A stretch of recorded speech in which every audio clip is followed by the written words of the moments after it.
पिता परमेश्वर इस समय के लिए धन्यवाद करते हैं। सब देखने वाले सुनने वाले सबके लिए पिता परमेश्वर हम धन्यवाद करते हैं। प्रार्थना करते हैं कि पिता परमेश्वर आज अपने वचनों के द्वारा पिता परमेश्वर आज हम सबसे बात करेंगे। सारा आदर महिमा हम आपको देते हैं यीशु मसीह के नाम से, आमीन।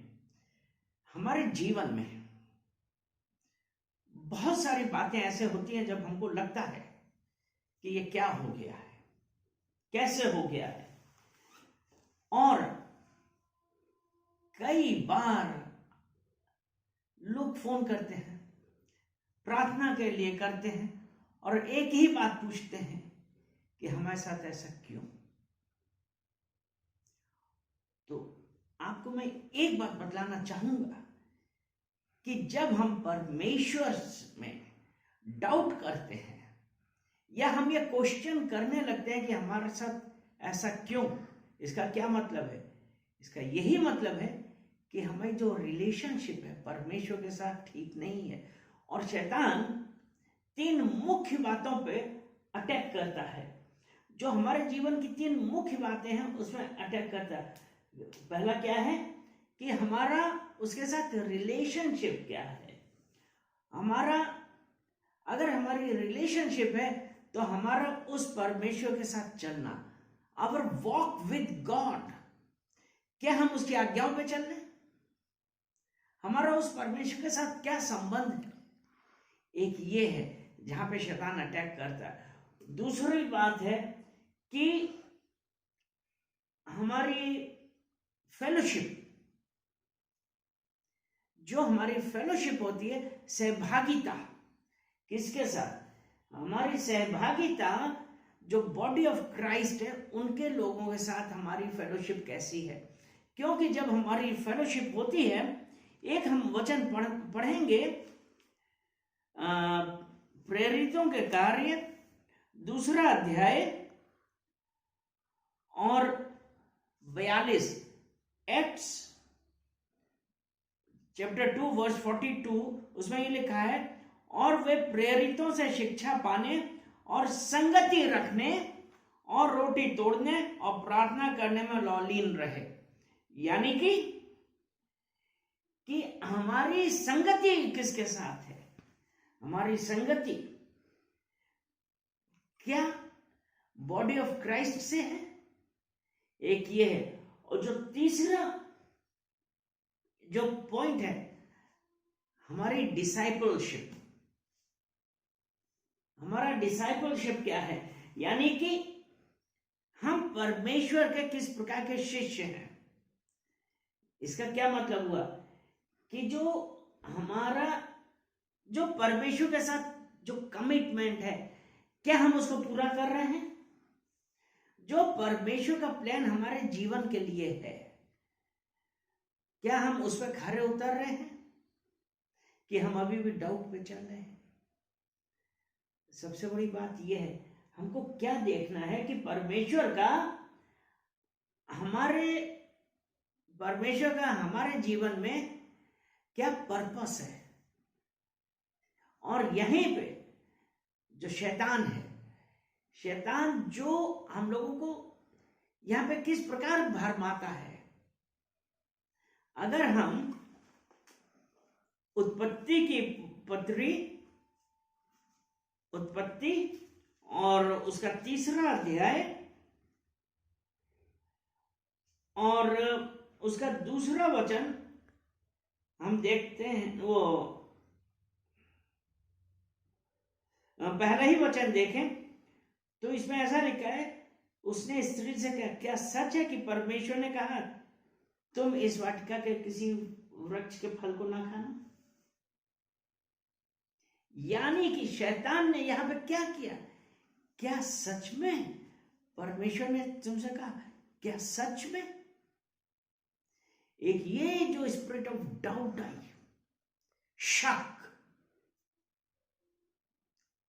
Doubt is the biggest enemy of God. मतलब परमेश्वर का सबसे बड़ा शत्रु क्या है? डाउट करना। हमारा डाउट करना है वो हमको परमेश्वर से दूर करता है। यहां पे फिर जब ये होता है फिर हम क्या करते हैं, कई बार हमारे जीवन में बहुत सारी बातें हम करने की सोचते हैं, फिर ये सोचते हैं कि क्या सच में परमेश्वर ने कहा है? क्या मेरे साथ ऐसा हो जाएगा? क्या मेरा उद्धार हो जाएगा? क्या मैं छूट जाऊंगा? क्या दुष्ट आत्मा मेरे ऊपर नहीं आएगी? ये डाउट आते हैं। वो किस लिए? क्योंकि हमारी वॉक विद गॉड, हमारा परमेश्वर के साथ रिलेशनशिप सही नहीं है। हम परमेश्वर के साथ क्या कर रहे हैं? हम परमेश्वर को समय ना देके अपनी कमजोरियों को उजागर कर रहे हैं और ये कह रहे हैं कि हमारे साथ ऐसा है, क्यों हुआ? हमारे साथ ऐसा तो नहीं होना था। भाई मेरे प्रियो, हर बात के लिए एक समय है और परमेश्वर कोई भी चीज समय से पहले और समय के बाद नहीं करेगा। जिस वक्त हमारा टाइम होगा उसी वक्त वो हमारे जीवन में होगा। हालेलुया! परमेश्वर इज ऑलवेज ऑन टाइम। परमेश्वर हमेशा सही वक्त पे सही जगह पे आता है आपके और हमारे जीवन में। इन परिस्थितियों से आप क्यों घबरा रहे हैं? और आप क्या दोष लगाने लगे? क्या सच्ची में परमेश्वर ने ऐसा कहा? सोचिए, वो परमेश्वर जिसने आपके लिए और मेरे लिए अपना इकलौता पुत्र दिया। हम एक वचन पढ़ेंगे, क्या सच में परमेश्वर मुझसे प्रेम करता है? एक क्वेश्चन आता है, अगर हमारा छुटकारा नहीं हुआ या हमारे मन की बात नहीं हुई या हमारे पास पैसा नहीं आया तो हमारा यही होता है, क्या सच में परमेश्वर मुझसे प्रेम करता है? आपको एक बात जाननी होगी, परमेश्वर हमसे बहुत प्रेम करता है। रोमियो की पत्री उसका 5वां अध्याय और 8वां वचन हम पढ़ें। इसमें लिखा है, परंतु परमेश्वर हम पर अपने प्रेम की भलाई इस रीति से प्रकट करता है कि जब हम पापी ही थे तभी मसीह हमारे लिए मरा। परमेश्वर ने कैसा प्रेम किया कि हम पापी थे और परमेश्वर हमारे लिए मरा। मसीह हमारे लिए मरा। वो परमेश्वर का प्रेम आपके लिए और मेरे लिए है। हम किस बात का डाउट कर रहे हैं आज? इसलिए परमेश्वर जो हमारा प्रेम करने वाला परमेश्वर, वो कहता है समय पे मैं हर बात करूंगा। दूसरी बात, दूसरा हमारे दिमाग में डाउट आता है, क्या आप सच में विश्वास करते हैं कि मैं इस परिस्थिति से उभर जाऊंगा? कि परमेश्वर मेरे इस परिस्थिति में सहायता करेगा? कितनी बार हमारे दिमाग में यही बातें आती रहती, घूमती रहती हैं।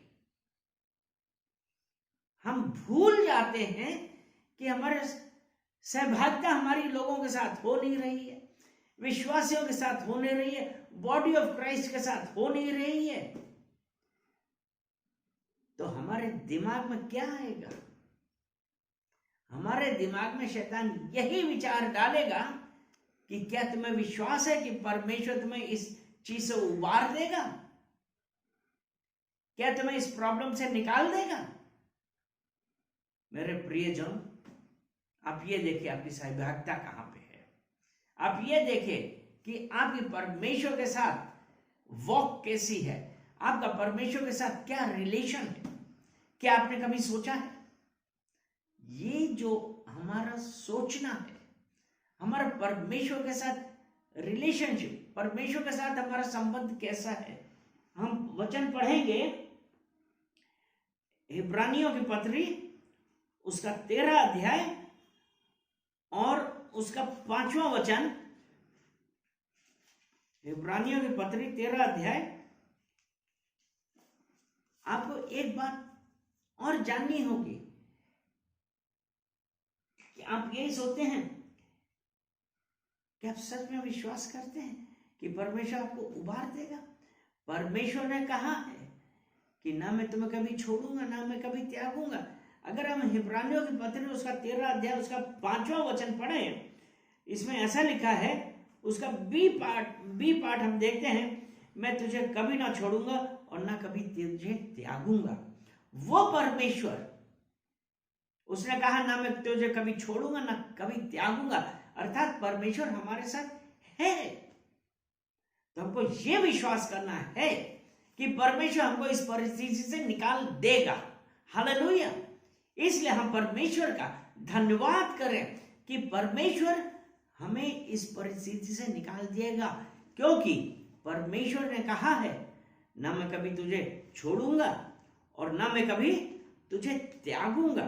क्योंकि जब अगर परमेश्वर ने यह वचन कहा है तो मैं आपको एक वचन बतलाता हूं।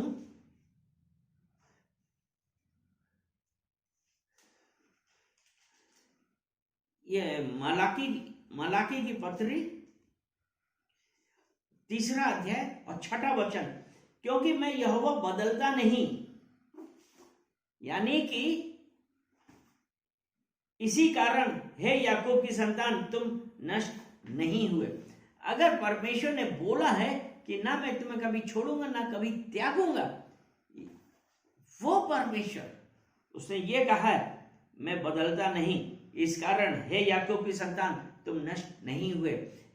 आप शैतान के फंदे में क्यों फंस रहे हैं? आप अपने यहोवा के ऊपर विश्वास कीजिए। जब हम ऐसा विश्वास करेंगे, विश्वास करिए, परमेश्वर आपको छुड़ाएगा, क्योंकि उसने कहा मैं बदलता नहीं, हे याकूब की संतान तुम नष्ट नहीं हुए। और एक चीज और, क्या इज रियली वर्थ इट? क्या परमेश्वर पर विश्वास करना है? Is it? वो परमेश्वर हमारे जीवन में कितनी बार डिस्करेजमेंट आता है, कितनी बार हम मायूस हो जाते हैं और अपनी परिस्थितियों को हम उनसे लड़ने की बजाय उन परिस्थितियों के गुलाम हो जाते हैं, परिस्थितियों के दास हो जाते हैं, और हम ये कहते हैं कि पता नहीं परमेश्वर मुझे छुड़ाएगा। Is it really worth it? मेरे प्रियो, परमेश्वर दया करने वाला है। परमेश्वर ने आपके लिए और मेरे लिए अपना इकलौता पुत्र दिया है। आपको डिस्करेज नहीं होना है, उदास नहीं होना है, मायूस नहीं होना है। वो परमेश्वर आपको छुड़ाने के लिए है। हम पढ़ेंगे वचन 2 कुरिन्थियों और उसका 4 अध्याय, 2 कुरिन्थियों 4 अध्याय और उसका 8 और 9 वचन। इसमें लिखा है, तुम तो 2 कुरिन्थियों 4 अध्याय, हम चारों ओर से क्लेश तो भोगते हैं पर संकट में नहीं पड़ते, निरुपाय तो हैं पर निराश नहीं होते, सताए तो जाते हैं पर त्यागे नहीं जाते, गिराए तो जाते हैं पर नष्ट नहीं होते। और इसी का 2 कुरिन्थियों 4 अध्याय उसका 16 और 17 पढ़ें। अभी हमने 8 और 9 देखे, अभी 8 और 9 पढ़ते हैं। हम चारों ओर से क्लेश तो भोगते हैं पर संकट में नहीं पड़ते, निरुपाय तो है पर निराश नहीं होते, सताए तो जाते हैं पर त्यागे नहीं जाते, गिराए तो जाते हैं पर नष्ट नहीं होते। और 16-17 पढ़ेंगे, इसलिए हम हियाव नहीं छोड़ते, यद्यपि हमारा बाहरी मनुष्यत्व नष्ट होता जाता है तो भी हमारा भीतरी मनुष्यत्व दिन प्रतिदिन नया होता जाता है, क्योंकि हमारा पल भर का हल्का सा क्लेश हमारे लिए बहुत ही महत्वपूर्ण और अनंत महिमा उत्पन्न करता जाता है। हालेलुया। और 18 वचन है, नहीं बस 17 वचन, कि हमारा पल भर का हल्का सा क्लेश हमारे लिए बहुत ही महत्वपूर्ण और अनंत महिमा उत्पन्न करता जाता है। तो प्रियो ध्यान रखिए, जब हम यीशु मसीह पर विश्वास करते हैं, यीशु मसीह हम हमेशा हमको छुड़ाने वाला है, और हम क्या हैं? हम विजयी हैं। We are overcomer. विश्वास है, वी आर ओवरकमर। इसीलिए we are more than conqueror in Christ Jesus who strengthens us. हम मसीह यीशु में विजयी हैं, जो हमें हु स्ट्रेंथन्स अस, जो हमें शक्ति देता है। और दूसरा वचन है, the one who is in you is greater than the one who is in the world. यानी कि जो पवित्र आत्मा जो आपके अंदर है, वो किससे बड़ी है? जो इस संसार में है उससे बड़ा है। पवित्र आत्मा जो आपके अंदर है वो उनसे बड़ा है। इसलिए हमको क्या करना है कि हमको किसी बात से भय नहीं खाना है, बस उस परमेश्वर का धन्यवाद देना है और कहना है कि मुझे पता है कि I am more than conqueror, कि मैं विजयी हूं, मैं विजयी से भी विजयी हूं, क्योंकि यीशु मसीह जो हमारे अंदर है, ही स्ट्रेंथन्स मी। तो इसलिए प्रियो, अब हम क्या करें कि अब हम अपने परमेश्वर के पास जाएं और कहें कि परमेश्वर, आपकी मर्जी हमारे जीवन में होने पाए। आपने मुझे छुड़ा लिया, उसके लिए हम धन्यवाद देते हैं। धन्यवाद पिता परमेश्वर, हम धन्यवाद करते हैं इस सुंदर वचन के लिए जो पिता परमेश्वर आपने हम लोगों से बातें करी, और पिता परमेश्वर इन वचनों के द्वारा लोगों का छुटकारा होने पाए और वो जाने कि यीशु मसीह हमको छुड़ाने के लिए आया। सारा आदर महिमा हम आपको देते हैं यीशु मसीह के नाम से। आमेन, आमेन, आमेन।